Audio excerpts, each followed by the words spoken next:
فأنا ناصح لإخواني بالصدع بالحق تبيض وجوههم. السكوت في مسألة الحزبية يضرها، فاصدع بما تؤمر وأعرض عن المشركين. سلامي على دماج ورجالها والشيخ يحيى ودار العلم يا سعد بانيها. بسم الله الرحمن الرحيم. الحمد لله الذي أرسل رسوله بالهدى ودين الحق ليظهره على الدين كله وكفى بالله شهيدا. أشهد أن لا إله إلا الله وحده لا شريك له إقرارا به وتوحيدا، وأشهد أن محمدا عبده ورسوله صلى الله عليه وعلى آله وسلم تسليما مزيدا لا نبي بعده. إخواني في الدين، أعزني وأعزكم الله جميعا وبarakallahu fikum. Sebelum kita melanjutkan bacaan berikutnya terhadap kitab Ithaful Kiram Syarah Kitabul Jami' min Bulughul Maram, hadis yang terakhir kita baca setelah terlebih dahulu. Tafadhalu.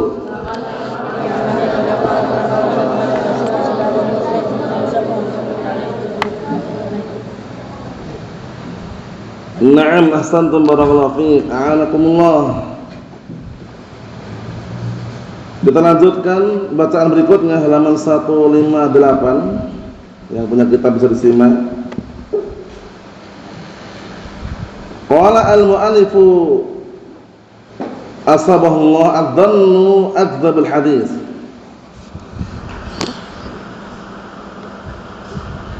Dugaan atau sangkaan itu merupakan perkataan yang paling dusta. Tapi tidak semua dzan itu tercela. Tidak semua dzan itu tercela. Yang tercela adalah su'udzan, berburuk sangka. Adapun husnudzan, berbaik sangka, itulah yang dianjurkan hukum asalnya. Karena larangan jelas dalam Al-Quran Karim menjelaskan bahwasanya sebagian dugaan atau sangkaan itu adalah dosa. Disebutkan para ulama maksudnya adalah su'udzan, berburuk sangka.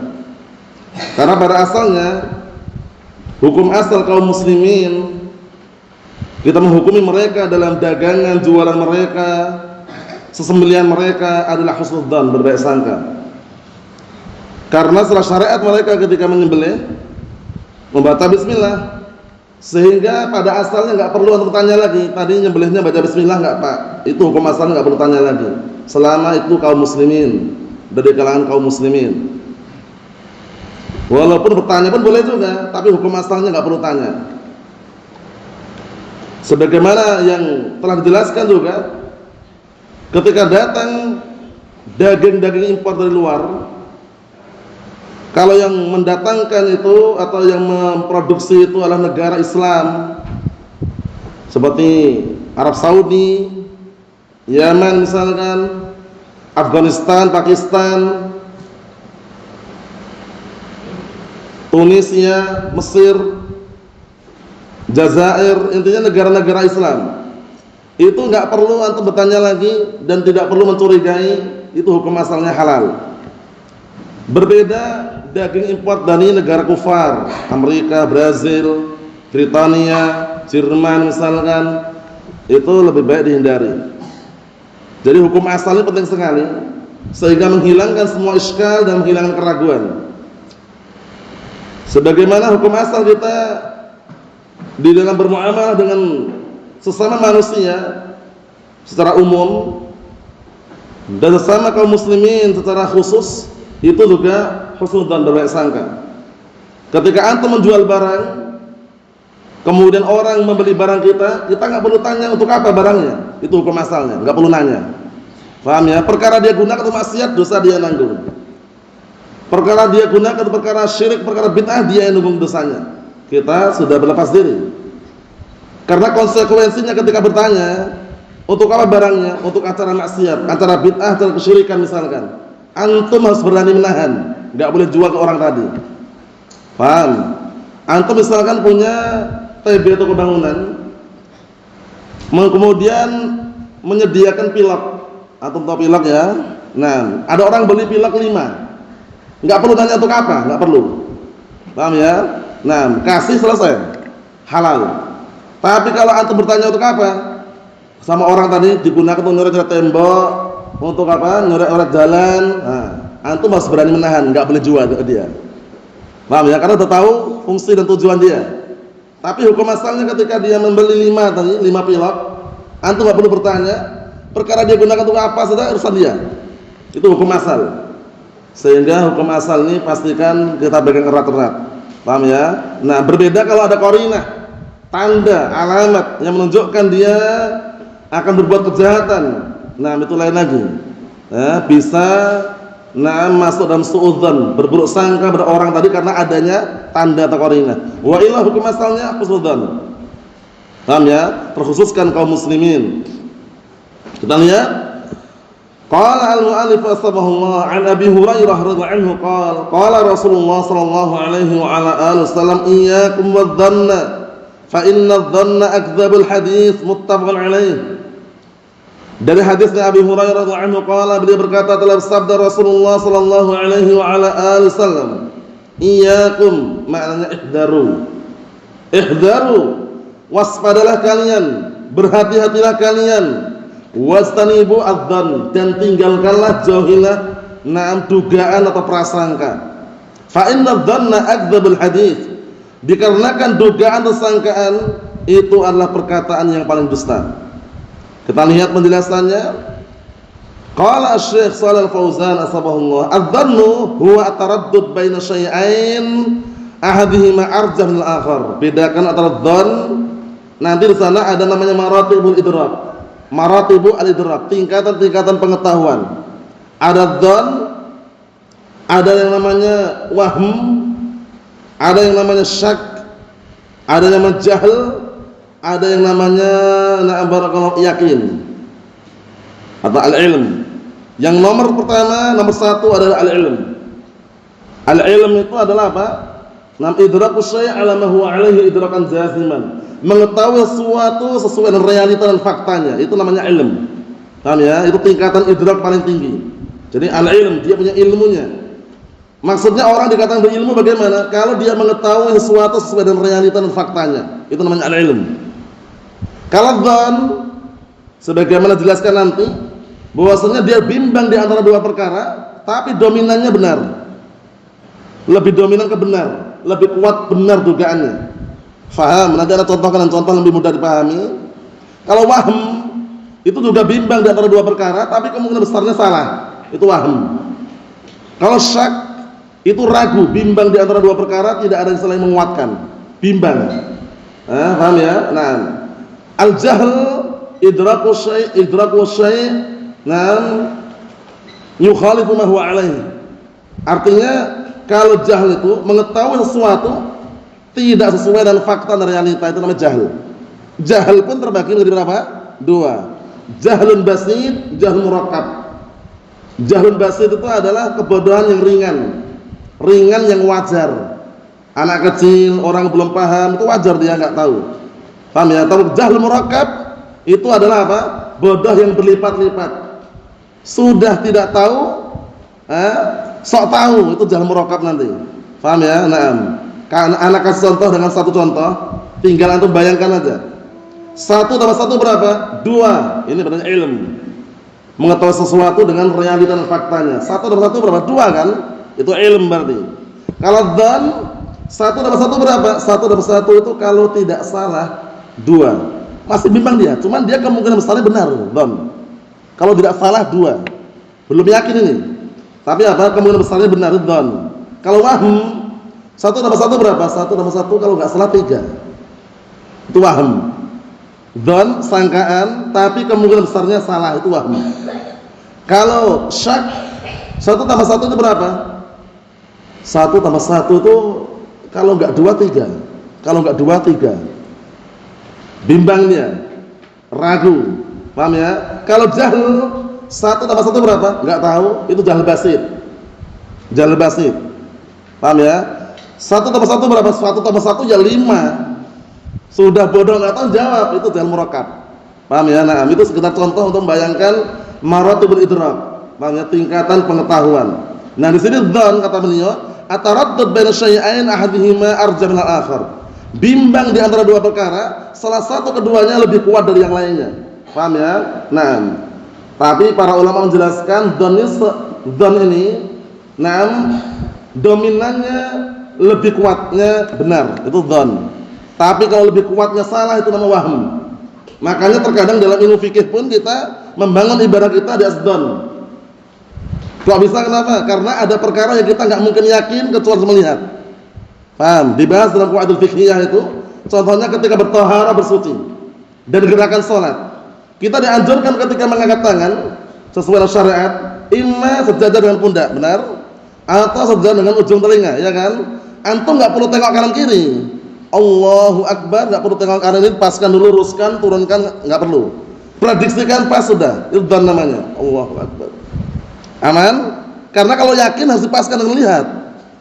Kurang naik dinaikkan, kurang turunkan itu baru yakin. Paham? Contoh yang kedua, ketika kita habis qada'il hajah, buang air kecil, buang air besar, afan ya. Setelah itu bersuci atau tidak? Bersuci. Antum tahu kalau bersih bagaimana? Dzan. Dugaan sangkaannya bersih, selesai. Enggak perlu pakai cermin, afan. Paham ya? Enggak perlu pakai cermin, antum lihat langsung lokasi areanya, enggak perlu. Paham ya? Itu dibahas dalam kitab Qawaidul Fiqhiyah, penjelasan apa? Nah, mengenai kadangkala kita menggunakan dzan. Karena dzan ini enggak selamanya salah juga. Paham ya? Nah, karena ada dzan rajih dan marjuh. Paham ya? Kalau dzan rajih itu namanya dzan ini, kalau marjuh itu wahm tadi. Mafhum insyaallah? Ayo. Kita lihat bi khilafis syak. Berbeda dengan ragu. Asy-syakku huwa taraddud baina syai'ain la murajjiha li ahadihima 'ala al-akhar. Bedanya ini. Kalau syak ragu ini bimbang di antara dua perkara tapi tidak ada yang menguatkan untuk salah satu di antara keduanya atas yang lainnya. Satu tambah satu berapa? Kalau enggak dua, tiga, bimbang dia. Beda atau sama? Beda kan ya? Kalau dzan, satu tambah satu berapa? Satu tambah satu itu kalau tidak salah itu dua. Masih ada kalau tidak salah dua. Tapi lebih dominan menang kuatnya apa? Benar. Yaitu dua. Paham? Kalau ragu syak ini satu tambah satu berapa? Kalau enggak dua, tiga antara dua perkara ini. Paham ya? Enggak ada yang menguatkan. Kalau wahm satu tambah satu berapa? Satu tambah satu kalau tidak salah tiga. Kemungkinan besarnya salah itu wahm. Paham? Kalau yakin ya satu tambah satu dua, yakin sudah. Kalau jahil tadi satu tambah satu berapa? Enggak tahu. Anak kecil kadang enggak tahu. Itu wajar. Paham ya? Kalau jahil murakab satu tambah satu berapa? Satu tambah satu lima. Dengan tegas dia menjawab, padahal dia enggak tahu, sok tahu jawab, itu namanya jahil murakab. Paham ya? Naam. Kita lihat di sini biar tambah jelas. Makna dzan ini yang diinginkan apa? Wa fi hadzal hadits anna al-muslima yajibu 'alaihi an yuhsina adh-dhann bi akhihi al-muslim. Lihat ini. Di dalam hadis ini ada pendalilan bahwasanya seorang muslim wajib atasnya untuk berbaik sangka terhadap saudaranya sesama muslim. Ini hukum asalnya. Karena dengan berbaik sangka ini hukum asalnya itu akan menghilangkan semua kegelisahan, kesedihan dan perkara yang tidak tenang di dalam jiwa kita. Coba kalau bawaannya suudzon aja, rasanya enggak tenang. Coba antum bayangkan, kalau bawaannya suudzon ada dikit-dikit buruk sangka, dikit-dikit buruk sangka. Itu hukum asalnya barakallahu. Kalau antum perhatikan, itu enggak tenang. Paham ya? Ini hukum asal seperti ini, dipahami baik-baik. Bahwasanya wajib atas seorang muslim untuk berbaik sangka terhadap saudaranya yang muslim lainnya. Wala yusi'adz-dzan bi akhil muslim, dan jangan berburuk sangka bersaudaranya sesama muslim. Mafhum? Apalagi kepada Allah Taala, harus selalu berbaik sangka kepada Allah Subhanahu wa taala. Datang dalam hadis yang sahih, hadis qudsi, hadisnya Abu Hurairah radhiyallahu anhu muttafaqun alaih. Apa kata Allah Taala? Ana 'inda dhanni 'abdi bi wa ana ma'ahu idza dzakarani. Sesungguhnya aku senantiasa berada pada sangkaan dugaan hambaku terhadapku. Maksudnya adalah apa? Dzan, dugaan sangkaan yang diinginkan adalah husnudzan, berbaik sangkanya seorang hamba. Dan aku senantiasa bersamanya apabila dia mengingatku. Paham ya? Fa in dzakarani fi nafsihi dzakartuhu fi nafsi. Kalau seandainya dia mengingatku dalam keadaan sendirian, maka aku pun mengingatnya di dalam keadaan aku sendirian. Paham ya? Wa in dzakarani fi mala'in dzakara fi mala'in khairin minhum. Dan apabila hambaku itu mengingatku di hadapan halayak ramai jamaah sekumpulan orang, aku pun akan senantiasa mengingatnya di hadapan makhluk-makhluk yang lain lebih baik daripada mereka. Yang lebih baik daripada mereka. Syahidnya di sini Allah Ta'ala senantiasa berada dugaan sangkaan hambanya. Makanya jangan sampai kita suudzon. Paham ya? Dikasih ujian sedikit, suudzon, jangan. Paham ya? Allah Subhanahu wa Ta'ala senantiasa berada pada dugaan sangkaan hambanya. Makanya kalau berkaitan masalah Allah Subhanahu wa Ta'ala, pastikan husnudzon yang ada. Ketika ada uji dan ekonomi susah, husnudzon. Ketika jualan kurang laris, husnudzon. Ketika bisnis kurang lancar, husnudzan billahi azza wa jalla, berbaik sangka kepada Allah Subhanahu wa taala. Karena tidak semua seorang hamba ketika diuji itu berarti Allah Taala benci, itu enggak. Justru ujian yang Allah Taala berikan kepada hamba itu menunjukkan bahwasanya Allah Taala cinta kepada hamba tersebut selama hamba setia dengan syariat. Sebagaimana dalilnya ma'ruf masyhur, sering kita dengarkan. Apa kata Rasulullah SAW? Innallaha azza wa jalla idza habba qauman ibtalahum. Sesungguhnya Allah Ta'ala itu kalau mencintai suatu kaum menguji mereka. Fa in radiya falahu ridha wa in sakhita falahu sukht. Apabila dia ridha akan mendapatkan keridhaan Allah Ta'ala, dan jika dia murka dia akan mendapatkan kemurkaan Allah Subhanahu wa taala. Kemudian apa kata Rasul sallallahu? Yubtalal mar'u ala qadri dinih. Seseorang itu diuji sesuai dengan kadar agamanya. Fa in kana fi dini salabah shuddida alaihi. Kalau agamanya kokoh kuat dia dalam memegang syariat ini, akan diperkuat juga ujiannya. Lihat, tergantung dengan keadaan hamba tersebut. Sehingga jangan merasa berburuk sangka, wah kenapa ya anak diuji, dikit-dikit sakit, dikit-dikit setiap usaha bangkrut, setiap bisnis nggak lancar. Jangan-jangan Allah terbenci, itu semua dihindari. Kita harus berbaik sangka kepada Allah Subhanahu wa taala. Li'annal asla fil muslim al-adalah wal khair. Lihat, karena hukum asalnya kita di dalam menilai seorang muslim adalah adalah wal khair. Nah, dalam memiliki sifat adalah wal khair, ini hukum asalnya. Ketika enggak ada qarinah, enggak ada tanda-tanda yang lain, hukum asalnya kita menilai seorang muslim dia memiliki sifat adalah dan khair, hukum asalnya. Adalah mustaqimus sirah. Itu orang yang jalan hidupnya lurus. Bihais, dengan catatan huwa alladhi yajtanib 'anil kaba'ir wa lam yusir 'ala as-saghair. Itu orang yang senantiasa menjauhkan diri dari perkara dosa besar dan tidak terus-menerus di atas dosa kecil. Khair, kebaikan. Ini hukum asalnya ya. Fala yattahim akhahu bil muslim min ghairi qarinatin aw dalilin alamat tahamu bihi atau alamat tahamu bihi. Artinya, maka tidak selayaknya bagi seorang muslim mencurigai saudaranya muslim tanpa adanya qarinah, tanda, atau tanpa adanya dalil yang menunjukkan atas apa yang dia curigai dengannya. Paham ya? Nah, seperti itu. Mafhum, hukum asal enggak boleh kita curiga, berburuk sangka. Itu hukum asalnya ya. Nah, kecuali ada qarinah. Ada qarinah yang mencurigakan, wah ini kok kelihatannya malam-malam ini kok kelihatannya bahwa tangga mau ngapain ini? Nah, misalkan. Nah, ternyata mau nyuri mangga tetangga misalkan. Kecurigaan yang muncul karena qarinah, barakallahu fiik, itu tidak disalahkan. Tapi kalau tanpa qarinah langsung suudzon, enggak boleh. Paham ya? Nah, karena qarinah ini penting juga. Karena hukum asal itu kita pegang. Kapan keluar hukum asal? Ya selama ada qarinah yang memalingkan dari hukum asal tersebut. Kita lihat kalau Allah Azza wa Jalla Ta'ala berfirman, "Ya ayyuhalladzina amanu ijtanibu katsiran minadh-dhann, inna ba'dadh-dhanni ismun." Wahai orang-orang beriman, jauhilah oleh kalian kebanyakan dugaan sangkaan. Sesungguhnya sebagian sangkaan atau dugaan prasangka itu adalah dosa, yaitu suudzon, berburuk sangka. Wala tajassasu, jangan kalian mencari-cari kesalahan orang lain, mengorek-orek kesalahan orang lain. Paham ya? Ibaratnya semut yang jauh di seberang sungai kelihatan, tapi gajah di depan mata kelihatan. Paham maksudnya ya? Kalau dia ngoreksi, ngecek, meneliti, mencari-cari kesalahan orang lain, dapat dia. Tapi dia tidak paham kalau dia ternyata punya kesalahan yang lebih besar. Paham ya? Jadi pastikan kita harus bijak di dalam menilai, kemudian dalam bertindak. Lihat, wala tajassasu, dan jangan kalian saling apa? Tajassus, mencari-cari kekurangan, kesalahan orang lain. Wala yaghtab ba'dukum ba'da, dan janganlah sebagian kalian saling menghibai atas sebagian yang lainnya. Ghibah haram. Dzikruka akhaka bima yakrah. Engkau menyebutkan tentang saudaramu dengan perkara yang dia tidak suka kalau seandainya dia mendengar. Naam. Ayuhibbu ahadukum an ya'kula lahma akhihi maitan fakarihtumuh?